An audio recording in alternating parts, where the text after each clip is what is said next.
Bien, a partir de ahora vamos a considerar sistemas SISO, sistemas con una única entrada y una única salida.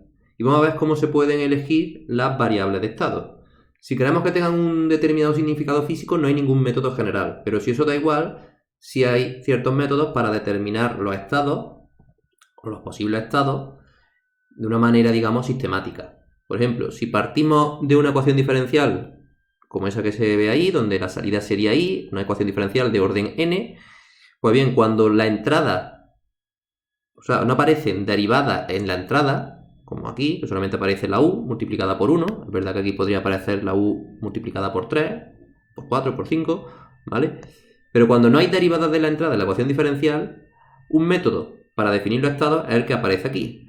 Como tenemos una ecuación diferencial de orden n, hay que definir n estados. Pues bien, empezamos por el primer estado y decimos que el primer estado es la salida, y el segundo estado es la derivada de la salida, del estado anterior. La de x sub 3, que no aparece aquí, pues será igual a la derivada del estado anterior, o sea, a y' segunda. X sub 4 sería y' tercera, y así hasta que llegamos a x sub n, que será igual a la derivada n-1 de y. Y con eso ya tendríamos definidos todos los estados. Bien, ¿qué hay que hacer ahora? Determinar las matrices A, B, C y D que definen la representación en espacio de estados. Pues bien, lo primero que hay que hacer es determinar las derivadas de cada uno de los estados como una combinación aritmética de los estados y de las entradas. Bien, pues empezamos. La derivada de x1, ¿a qué será igual? La derivada de x1 será igual a la derivada de y', pero y' que es igual a x sub 2. Luego ya tenemos la derivada de x1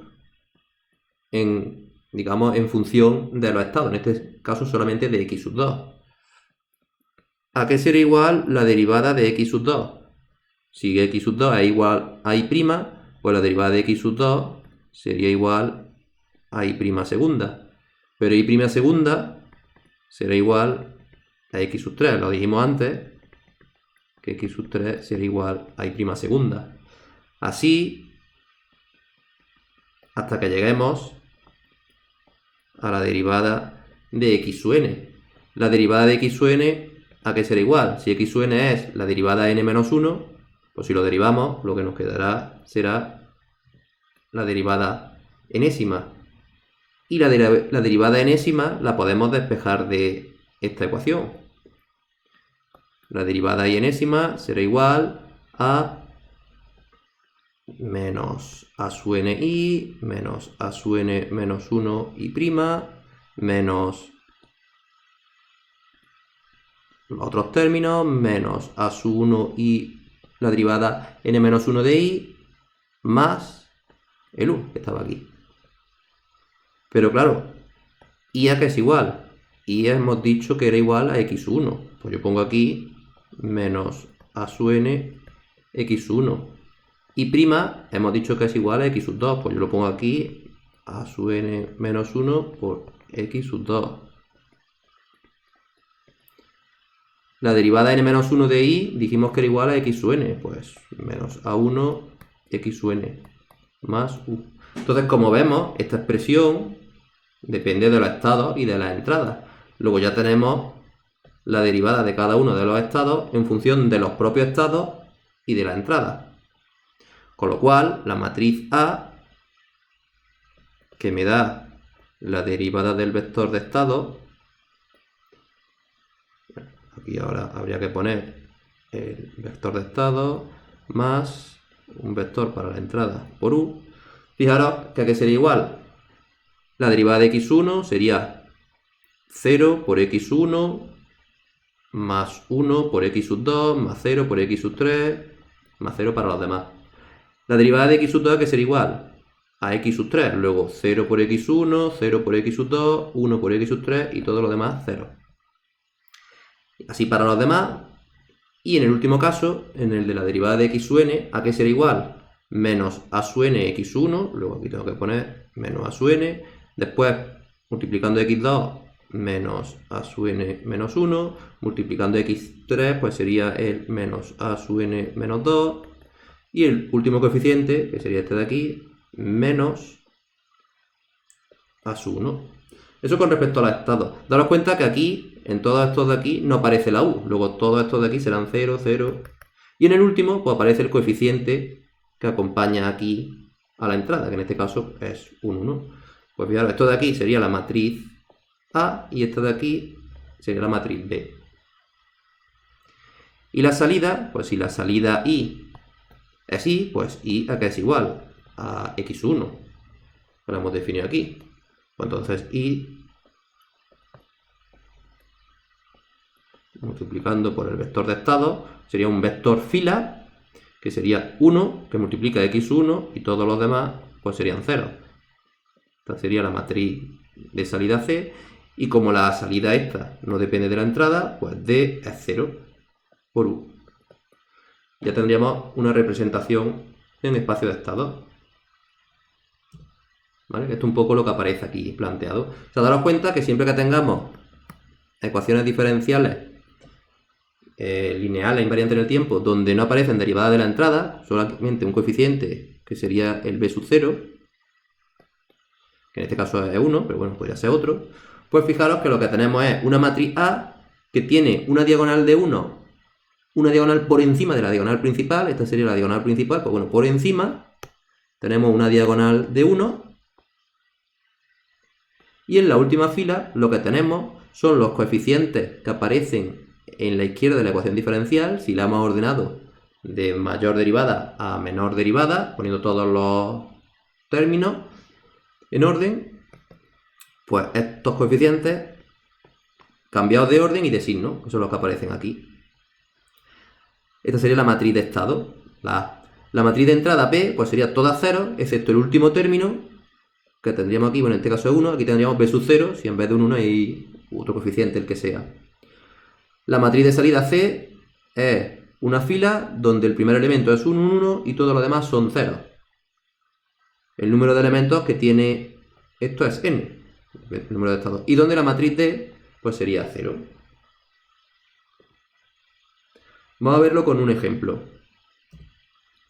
Tenemos esta ecuación diferencial de segundo orden. La salida es I y la entrada es U. Pues bien, tenemos que definir dos estados porque la ecuación diferencial es de segundo orden. Entonces la vamos a convertir en un sistema de dos ecuaciones de primer orden, donde las derivadas serán de cada uno de los estados. Bien, pues como no hay derivada en la entrada, pues el primer estado lo defino como I y el segundo estado como la derivada de la anterior, la derivada de I. Bien, haciendo eso, ¿yo qué tengo? Pues tengo que x1, bueno, la derivada de x1 sería igual a I', pero es que I' es x sub 2. Y luego la derivada de x sub 2 sería I' segunda, o la segunda derivada de I, y la segunda derivada de I la puedo despejar de aquí. Me quedaría que sería menos KI menos BI' más U, todo ello dividido por M, que pasa dividiendo. Y ahora I hemos dicho que era x1 e I' hemos dicho que es x sub 2. Lo sustituimos y nos queda ya esta expresión de x1 y de x sub 2 como una combinación de estados y de la entrada. Entonces, si yo estas ecuaciones las pongo en formato matricial, este sería el vector de derivada de los estados, este sería el vector de estados,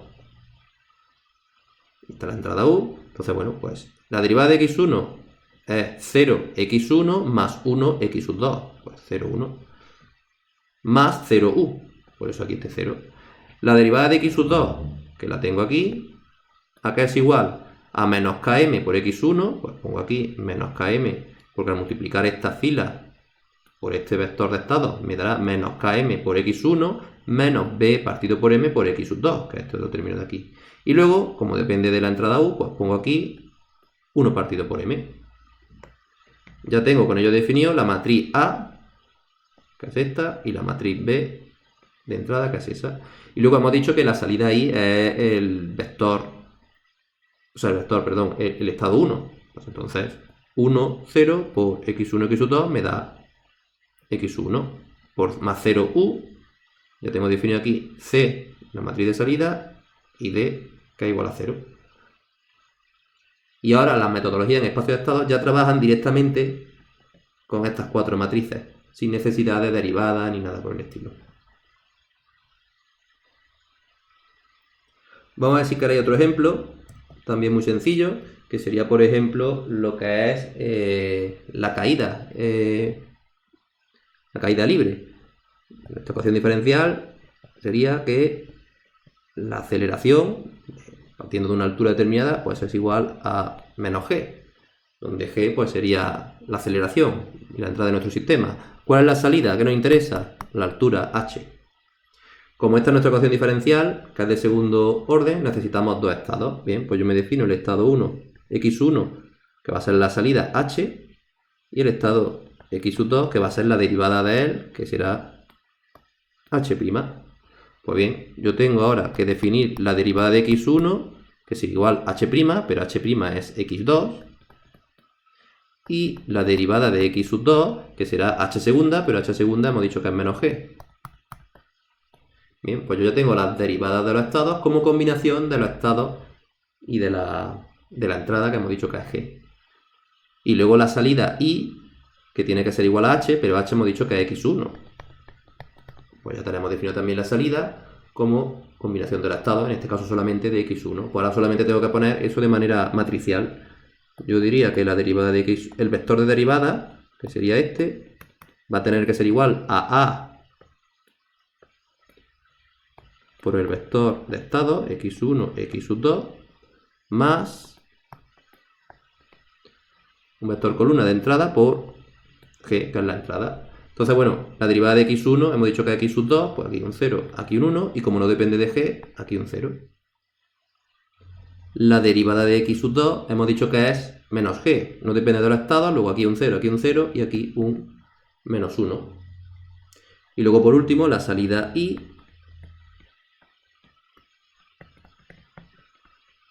será igual a la matriz de salida, más lo que valga d por g. Como la salida, vemos aquí que no depende de g, esto será un 0, y hemos dicho que es igual a x1, pues aquí un 1 y un 0, para que al multiplicar este vector fila por este vector columna me quede x1.